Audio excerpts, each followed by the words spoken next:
Waalaikumsalam warahmatullahi wabarakatuh.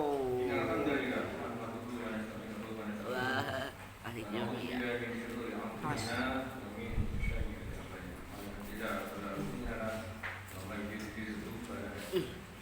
Asyhadu an la ilaha illallah wahdahu la syarika lah wa asyhadu anna Muhammadan abduhu wa rasuluh. Allahumma shalli wa sallim wa barik ala sayyidina wa habibina wa syafiina Muhammadin wa ala alihi wa sahbihi ajma'in. Amma ba'du. Fikum wa yarhamukallah wa rahmatullahi. Wa qala Allah ta'ala fil Qur'anil karim, a'udzu billahi minasy syaithanir rajim. Bismillahirrahmanirrahim. Innama ya'muru masajidallahi man amana billahi wal yawmil akhir wa aqama sholata wa ata zakata wa lam yakhsha illa Allah fa asa ulaika yakunu minal muhtadin. Wa qala Nabi sallallahu alaihi wasallam, man ahya sunnati faqad ahabbani man ahabbani rahimahullah. Yang pertama, mari kita banyak bersyukur kepada Allah Subhanahu wa taala atas segala limpah rahmat nikmat yang diberikan kepada kita semua, jasmani maupun rohani. Kita merasakan nikmat jasmani sudah luar biasa, belum rohani. Bagi contoh, orang habis keluar dari toilet, habis BAB, itu kenikmatan yang luar biasa. Bagaimana rasa perutnya lega, maka dianjurkan keluar itu dia mesti baca alhamdulillah. Alhamdulillah azhaba 'anil adza wa afani, sebagai rasa syukur. Orang kalau nggak bisa BAB tengah hari itu sudah bingung. Datang ke dokter ini macam-macam. Artinya itu nikmat itu biasanya kalau orang sudah diberi sakit. Nah, kita alhamdulillah kalau sudah bisa merasakan nikmat itu sebelum sakit, ya insya Allah kita tidak diberi sakit. Itu teorinya begitu gampang saja. Ya. Kemudian Bapak-bapak kemudian diberikan Allah Subhanahu wa taala di sini tentang masalah masjid. Jadi manusia ini itu hidupnya akan mulia, derajatnya tinggi di sisi Allah Subhanahu wa taala. Siapa saja dia, statusnya apa saja, tingkatannya begitu apa saja. Kalau yang namanya manusia, dia mau mengkaitkan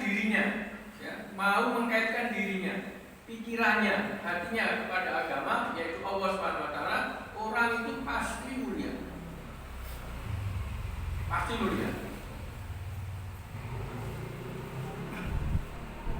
Benda,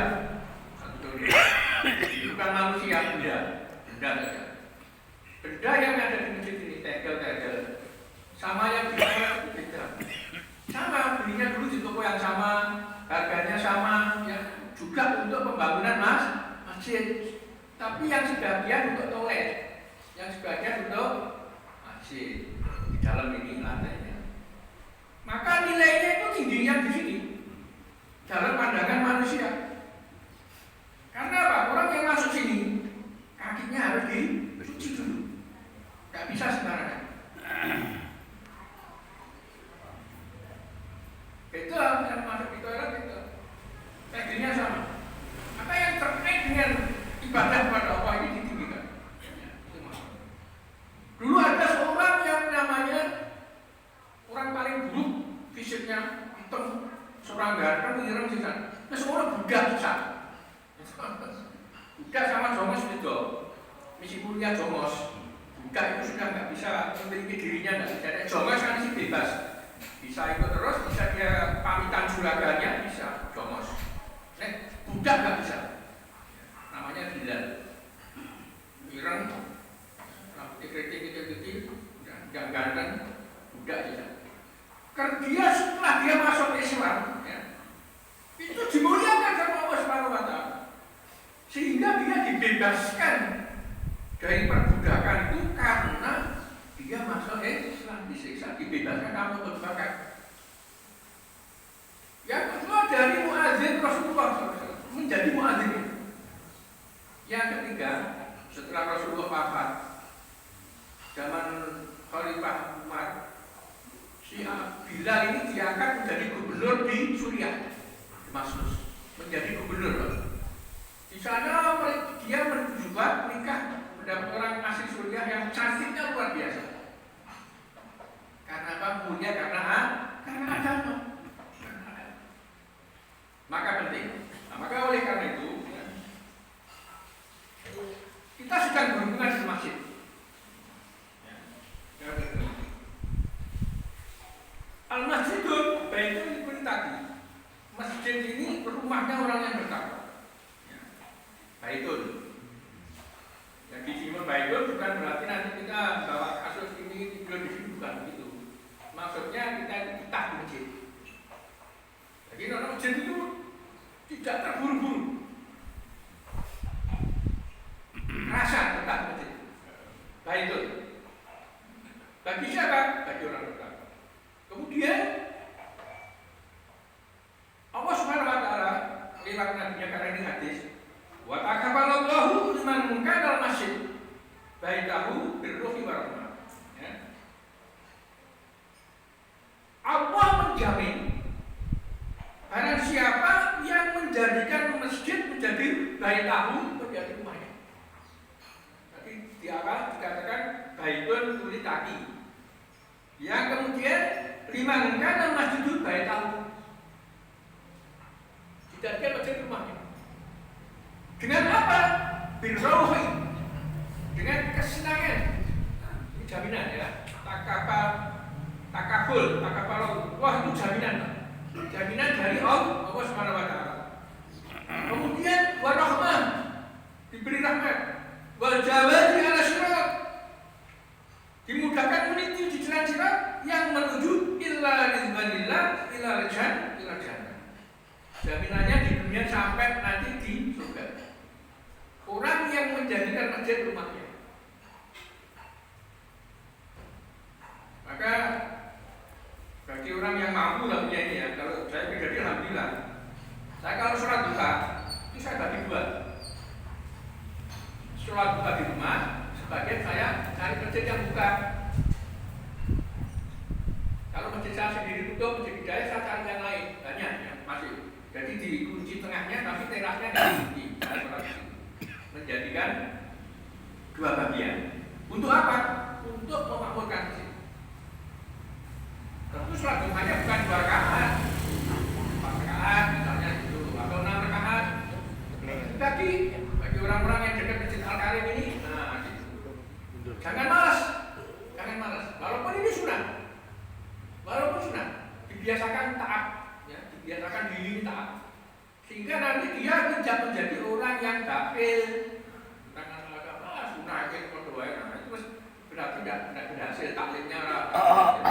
Kecuali ujur-ujur tertentu, ya, tidak bisa jamnya mepet mau berangkat ke Jawa, itu lain lagi ya.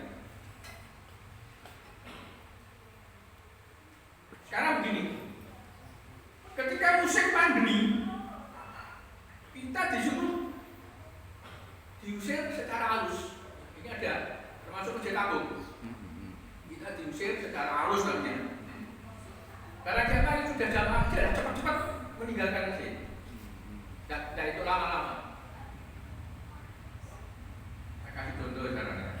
Jadi agama ini orang diberi akal untuk dalil dan nakli. Ada dalil nakli hadis dan Quran dan hadis akal.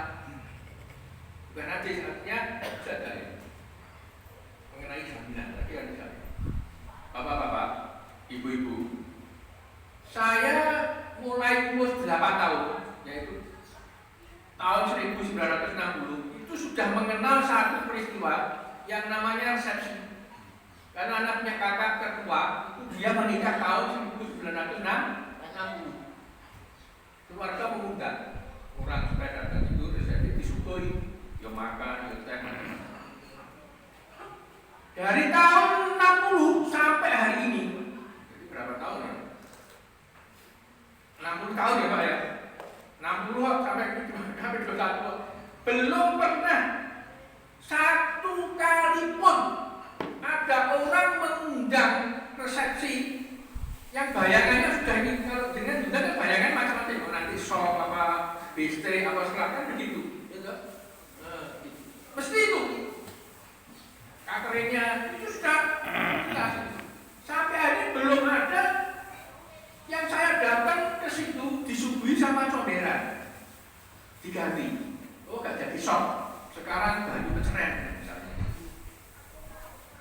gak ada, belum ada. Bahkan tidak disuguhi pun tidak ada, masih disuguhi.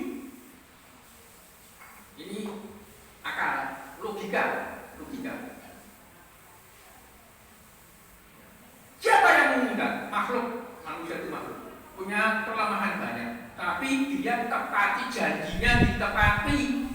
Makhluk yang lemah, janji masih ditepati berhubungan dengan rasa undangan. Sekarang gini loh, ya.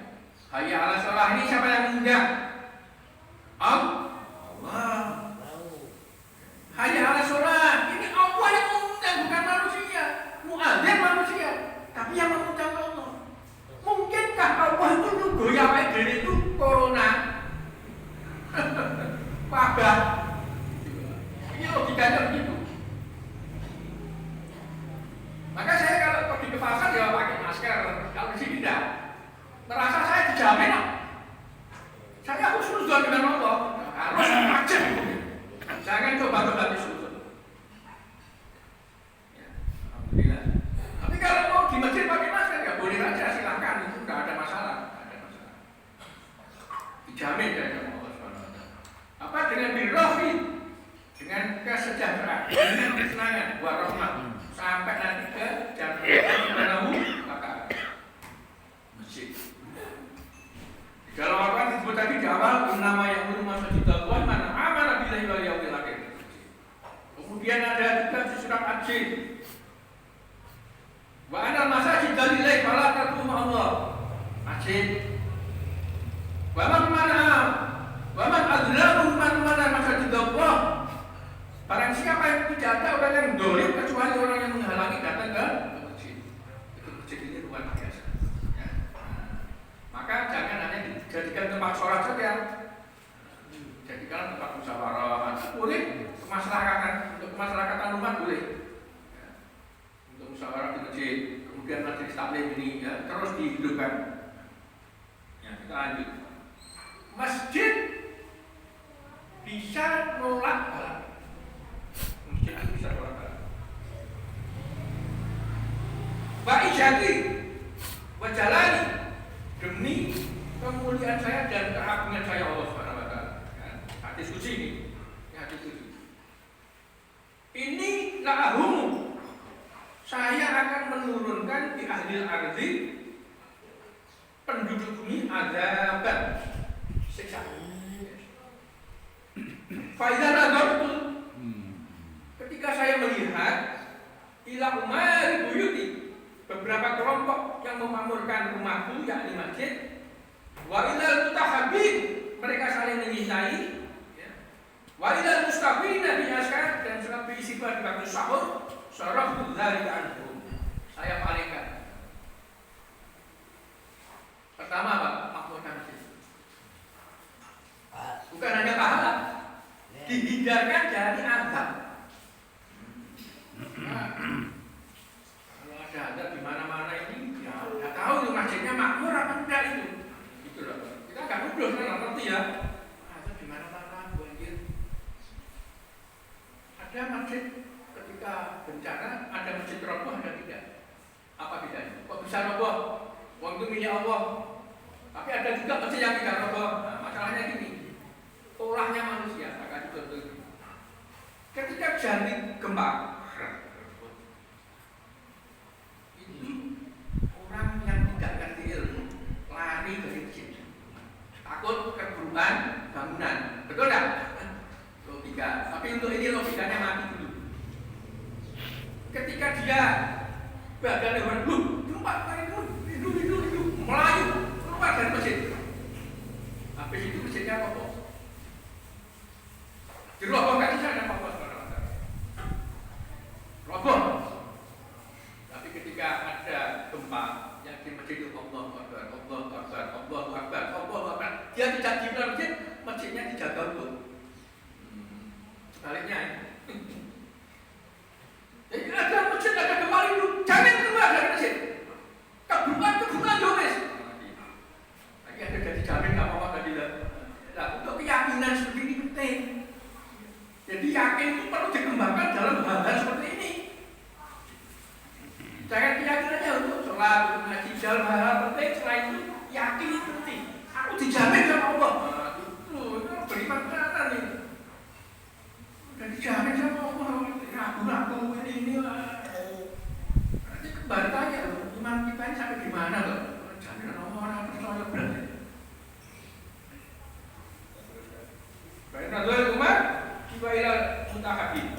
Kemudian tidak cukup dengan mengumpulkan masjid, tapi wailah mutahabib, saling mencintai, saling membantu. Maka silaturahmi ini penting. Saya biasanya tadi malam baru silaturahmi habis maghrib. Banyak jamaah masjid, saya tidak bisa mengenal satu-satu, karena ada yang monggo, ada orang yang jauh. Assalamualaikum, kenalan. Tanya, jadi kan siapa? Pak Kasal, rumahnya mana? Berapa hari? Tadi malam saya minta kalian satu. Pak, kita rumahnya Pak. Tambah bahagia. Silaturahmi seperti itu. Tahabi. Tidak ada pamrih, ya. Karena saya tidak kenalan dengan jamaah masjid. Masuk jamaah masjid tidak kenal. Maka yang belum kenalan kecuali sudah kenal kabeh ada masalah, ya. Masuk kenalan mana? Yang tidak kenal. Mungkin ada jamaah dari pasar, dia dari pepohonan sholat di sini. Kalau dia menahan dirinya ini, palani. Assalamualaikum. Kamu dari mana? Dari pepohonan. Musinya ada segoyain, ada apa segoyain. Mutahabib. Lahab ini penting. Ada seseorang silaturahmi kepada teman. Di tengah jalan dicegat sama malaikat, tapi malaikat ini berbentuk manusia. Pulang, kamu mau kemana? Saya mau ke tempatnya teman saya. Ada hubungan apa? Enggak, teman biasa. Enggak ada keluarga, famili enggak ada hubungan kerabat. Terus maksudmu apa di sana? Mungkin tujuan bisnis, macam-macam maklaran. Enggak. Saya menyintai dia karena Allah. Maka malaikat tadi bilang, saya ini sebetulnya malaikat diutus oleh Allah Subhanahu wa taala, suruh mengatakan Allah mencintaimu. Bapak-bapak kalau dicintai istrinya senang enggak? Wah, dicintai istrinya itu senang banget, Pak. Mesti diperhatikan. Masa istri mencintai suaminya tidak memperhatikan, tidak mungkin. Dimasakan dan lain sebagainya. Dicintai Allah Subhanahu wa taala. Maka penting silaturahmi ini belajar dari dekat-dekat ini. Ya, mutahabib. Wal mustaqbilina di ashar. Kemudian selalu beristighfar di ashar.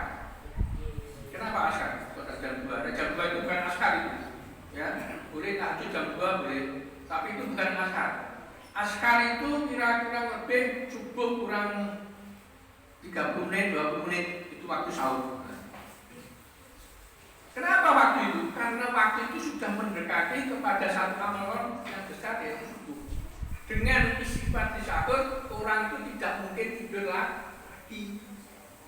Beda dengan jam 2. Tadi jam 2 tidur lagi, 12 subuh bisa juga.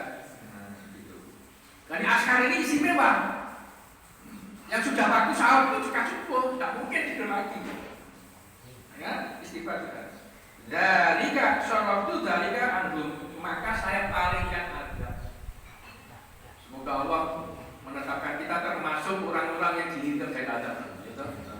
Dan kita doakan saudara-saudaranya kita doakan. Tanda tanya boleh, tapi jangan sujuudon. Kenapa ya begitu? Kenapa? Boleh aja bertanya untuk mengoreksi diri. Dan kita nggak boleh merasa aman, tidak boleh. Apa ini maka Allah? Apa kamu merasa aman? Aku sampai nggak mungkin jadi kena balik. Jangan. Ini ya kena. Itu tuh boleh. Supaya apa? Supaya memotivasi dirinya lebih sergap beribadah. Tidak merasa aman diri. Maka lebih dekat mendekatkan diri kepada Allah Subhanahu wa taala, merasa dirinya tidak aman. Ya, itu yang masjid. Jadi banyak tentang masjid ini. Tapi saya mau kisah dulu. Biasanya saya dengan kisah. Ya, semoga kita termasuk jamaah masjid yang setia dengan masjid. Ya Pak ya. Nah, insya Allah itu juga. Alhamdulillah selama ini, masya Allah masjid ini ya luar biasa dulu korban apa cerita kisah ini, kisah nyata.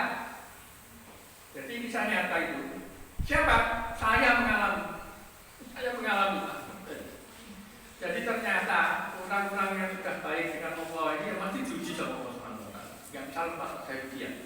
Istri saya masuk rumah sakit. Kamis tanggal 7 masuk rumah sakit. Rabu itu sudah sakit.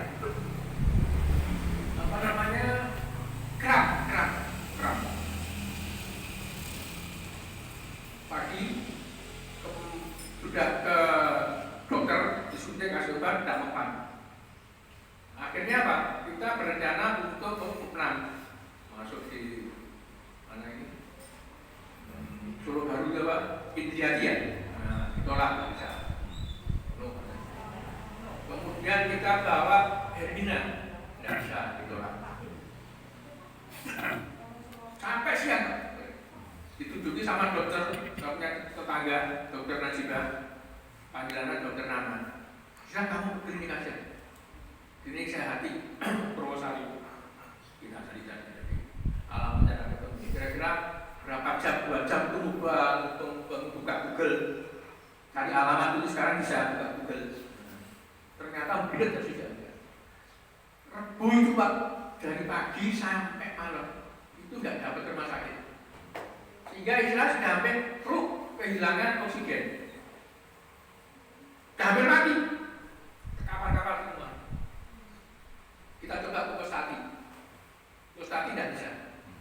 Kita coba ke PKU, tidak bisa. Coba. Nah, sudah ada pasrah malu saya ini mati di sebelah sini. Sudah nggak bisa, berarti tolong ya. Subhanallah, nggak teman-teman itu. Pak, coba kamu, Pak Farid bawa ke JIH. Jajar. Itu Pak, rumah sakit, bukan rumah sakit, hotel bintang 5. Aku sudah mikir, itu bayarnya piye ini? Sampai sudah melihat istri sudah hampir mati, juga bawa ke sana saja. Alhamdulillah di sana diterima. Rumah sakitnya one the best. Sudah. Periksa perutnya ini, memang perutnya kok kram, tapi juga diperiksa di swab positif. Ya, maksudnya sudah biarin tidak apa-apa positif kayak negatif kan. Yang penting bisa masuk. Sudah dirawat itu, alhamdulillah. Nah, saya harus nunggu, tidak bisa tidak pulang. Kan saya menunggunya. Ya boleh kamu dulu, tapi tidak boleh masuk kamar dulu gitu. Tidak boleh masuk. Dan pelayanannya gimana? Saya melayani istri saya. Kamu boleh masuk, tapi dengan syarat tidak boleh keluar dari kamar. Artinya apa? Saya juga di lockdown. Seminggu Pak, di lockdown. Di kamar itu tidak boleh keluar. Tidak boleh keluar. Boleh apa demi istri saya. Tidak apa-apa, tidak masalah. Sudah di dalam kamar ini ada suster. Saya tanya, Mbak, sampean ini sekolahnya kedokteran apa keperawatan? Oh, saya di akademi perawatan. Berapa tahun? Ada 3 tahun. Kalau saya 5 tahun. Katanya si suster tadi. Saya sekolah di akademi perawatan 5 tahun. Kemudian pengalamannya apa? Saya ini Pak, pengalaman menjadi asisten dokter itu 2 tahun. Sebelum corona setahun, setelah corona 1 tahun. Saya mau tanya Mbak, caranya orang itu dikatakan positif itu gimana? Swab itu kerjanya gimana? Dijelaskan namanya. Jadi swab itu Pak, atau PCR. Kalau orang itu Bapak punya virus, ya, misalnya mencret-mencret ya, virusnya namanya amuba, ya, virus mencret itu amuba namanya. Tapi kalau disuap dia mundur, itu yang keluar bukan amuba, positif. Ya, tidak dijelaskan. Yang penting positif berarti corona. Bapak demam. Sebelumnya corona itu sudah jutaan manusia demam itu sudah biasa itu sakit demam. Di swab corona. Jadi tidak muncul. Ini secara spesifik yang muncul ini adalah virus corona tidak ada. Kok gitu toh enggak? Padahal virus itu kan macam-macam. Saya debat pada ada virus MERS, ada SARS, ada flu babi, ada amuba, macam-macam. Cara membedakannya bagaimana? Tidak bisa dijawab. Ya pokoknya positif. Oh, lah ini caranya yang mudah terus, maka tidak medun-medun. Dari 4.000, 8.000, 9.000, 12.000, kemarin 13.000. Lah, tesnya gitu kok Pak. Gimana? Tesnya itu begitu, positif. Apapun Bapak sakit, dites mesti positif. rusak di negara ini rusak negara. Ya semoga Allah Subhanahu Wa Taala memberi petunjuk, memberi hidayah. Kita doakan ya, kepala negara, menteri-menteri, ya, termasuk kemarin ada yang dipecat itu menteri kesehatan. Padahal itu pakai pinter itu yang dipecat itu. Sekarang diganti yang bukan latar belakangnya kedokteran. Itu teraman itu begini orangnya itu dipecat orang. Maka kita berdoa kepada Allah Subhanahu Wa Taala. Pertama kita dijauhkan dari azab-azab ini dan orang-orang itu diberi petunjuk, ya, diberi hidayah.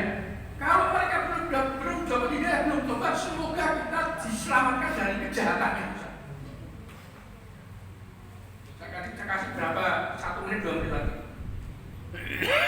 Pak, mari dijelaskan ini penting, ini pengetahuan ini penting Pak, ini karena terjadinya pas corona. Vaksin itu tidak bisa mempertahankan diri dari kota.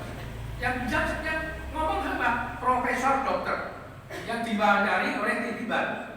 Jadi bukan Android ya, bukan Android ya ini ya. Ini berita TV, seorang profesor nerangkan vaksin tidak bisa, kecuali setelah 1 bulan sampai 2 bulan dia timbul antibodi baru bisa mempertahankan diri. Kalau seperti itu Indonesia punya, nggak usah vaksin minyak kayu putih. Semua saya punya keluarga yang kena gejala 4, indera penciuman, indera lidah, tenggorokan, dada sesak. Kayu putih 14. Kayu putih itu luar biasa. Bukti nyata, fakta.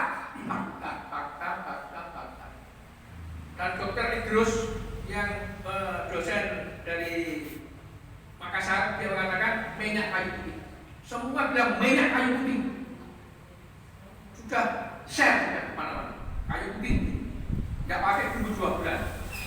Sedot, hilang. Tapi tidak dipakai, nggak dipakai malah. Aneh lah ini nggak aneh. Maka semoga kita diselamatkan dari fitnah-fitnah seperti ini. Ini negara dalam keadaan apa seperti ini yang ditambah banjir, gempa, gunung berapi, semua gunung sakit. Masya Allah, ini tidak ada jalan kecuali sering di majelis, sering di masjid dan istighfar kepada Allah Subhanahu. Semoga bermanfaat. Kita dijauhkan dari bala yang kita inginkan. Jangan sampai kita masuk rumah sakit ini. Kalau sakit di rumah saja, ya cepat-cepat diberi kesembuhan dari Allah Subhanahu Wa Taala. Diri kita, kedua orang tua kita, keluarga kita semua, dan insya Allah diberkati hidup kita Allah Subhanahu Wa Taala diakhiri dengan husnul khotimah. Assalamualaikum warahmatullahi wabarakatuh.